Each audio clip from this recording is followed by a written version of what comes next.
இனிய தமிழமுது நேயர்களே, அனைவருக்கும் இனிய மதிய வணக்கங்கள். இன்றைய தினம் இரு துருவங்கள் சந்தித்தால்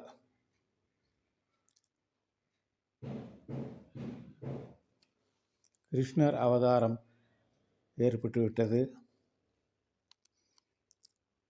அங்கே 2 குழந்தைகள் வளர்ந்து கொண்டிருக்கின்றன. இங்கே வசுதேவரையும் தேவையும் விடுதலை செய்துவிட்டார் கம்சன்.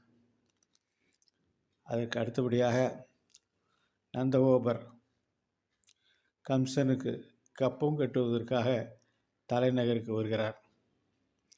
வந்த சமயத்திலே அங்கே அவர் வசுதேவரை சந்திக்கிறார். வந்த காரணத்தை நந்தகோபால் சொல்லி சுக விஷயங்களெல்லாம் விசாரித்து கொள்கிறார். விசாரித்து கொண்டதற்கு பின்னாலே நந்தகோபருக்கு சங்கடம்.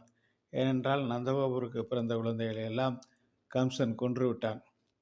எனவே அவர் வசுதேவருக்கு அவர் துயரம் தீர்வதற்காக அவரிடத்திலே நல்ல சொற்களை எல்லாம் சொல்லி அவரை தேற்றினார்.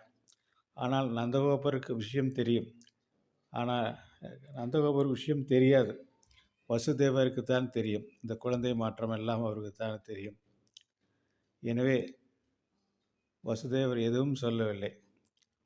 இருந்தாலும் வசுதேவர் என்ன செய்கிறார் என்றால், அவரை பார்த்து, நாம் இருவரும் பேசி கொண்டிருந்தால் கம்சனுக்கு சந்தேகம் வழுக்கும்.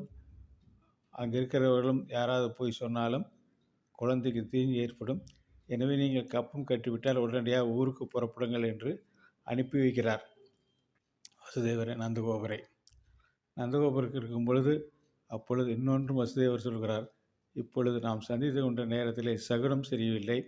அங்கே ஏதாவது தீங்கு நடந்திருக்கிறதா என்பதை பார்க்க வேண்டியிருக்கு. எனவே நீங்கள் ஊருக்கு உடனடியாக திரும்புங்கள் என்கிறார். அப்பொழுது நந்தகோபர் திரும்பும்போதும் அவருக்கு வழியிலே சில தீய சகுனங்கள் தென்படுகின்றன.